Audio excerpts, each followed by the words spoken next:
Ата-энеси ушул кызга үйлөнөсүң, бул кызга үйлөнбөсөң, мен сенден эки дүйнө ыраазы болбойм дешет. Ата-энелерге насаат шариатта менин укугум барбы аял тандоого? Яни зордуктап үйлөндүрүү дейт. Зордуктап үйлөндүрө албайт сизди. Нике кыйып аткан унчукпай койсоңуз, нике кыйылбай калып кете берет. Ошо эле.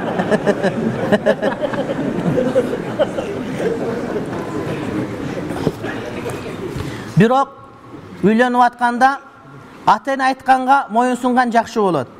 Анткени дүйнөнүн төрт тарабын кыдырсаңыз дагы сиздин бактылуу болушуңузду ата-энеңизден көбүрөөк каалаган бирөө табылбайт. Азыр ишенбесеңер, отурган аксакалдардан, бир 40тан нара өткөн акылы толуп калгандардан сурасаңар, азыркы аялыма эмес, атам айтканга үйлөнгөндө бөлөкчө болмок экен дегенди угасыңар. Анткени ата-эненин башы пышкан, билет кандай. А сен жастын бетиндеги красканы карап сүйүп кала бересиң. А краска кийин сага манты аш болуп бербейт, ал краска үй саап бербейт, ал тарбия бербейт. Илгери кыргызда бир сөз бар. Энеси жиндинин баары жинди, атасы жиндинин бири жинди деген. Анан балдарыңын баары жинди болуп калганда, аттиң атам айткан укканда бирөө эле жинди болуп калган жакшы болмок экен деп каласың. Ошон үчүн ата-эне айткан вариантты ойлонуп көрүш керек. Таптакыр болбой калганда айныш керек, урматтуу бир тууганым. Эми эч ким айтпайт ачык, анткени балдардын апасы да. Бирок ичин жарып жүрөгүнү карасаң, атам ошону айткан аткарсам жакшы болмок экен дегенди, урматтуу бир тууганым, ал эсиңен чыкпайт. Ишенбесеңер, бирден барып акырын эч кимге айтпайм деп касам иштирип айта турган болсоң, ошону айтып бер. Ошон үчүн ата-эне айтканда кулак салыш керек. Анан ата-эне эгер диндар жакшы киши болсо, анан ата-эне фасык болуп, фажир болуп, бирөөдөн карыз болуп калып, анан уттуруп коюп казиного барып, анан сага ушундай кыла турган, анда болбойт анда. Ошон үчүн ата-эне жакшы болсо, ата-эне акылы түз болсо, ата-эненин айтканын угуш керек.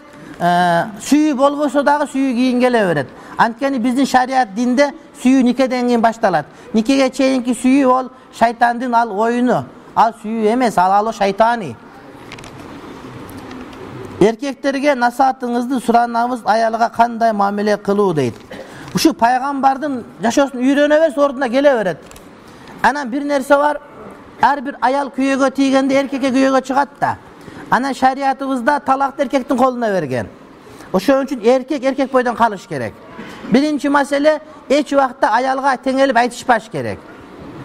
Аялдын күчү тилинде гана.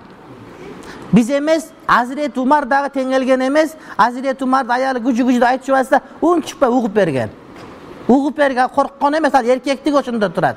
Анан бирөө айтты, эмне мындай десе айтат, кирими жууса, тамагын бышыса, балдарымы караса, ушул аялдын болгон күчү тилинде ушуну угуп кое албасам, анда менин минем эркек деп айткан Азирет Умар. Экинчи бир маселе, аялдын бир айткан сөзүн эстеп калып, жазып алып, ошону сен ушинтип айткансың деп айткан таптакыр туура эмес. Аял ушундай 100 жыл жаңы жакшылык кылып, бир күн жакшылык кылбай калсаң, өмүр бою жыргаткан жоксуң деп айта берет. Ону хадисте бар ал деген. Ал сен аялың эле эмес, ал ошол пайгамбардын доорунан берген сүннөт. Ошого чыдасаң катын ал. Болбосо албай эле так өтүп кет деген сөз. Ошон үчүн эркектерге осуят, аялга теңелбеш керек. Айтышпаш керек. Айткан сөзүн эстеп калып, сен ушинткенсиң дебеш керек, ага кек сактабаш керек. Ал ошон үчүн аял.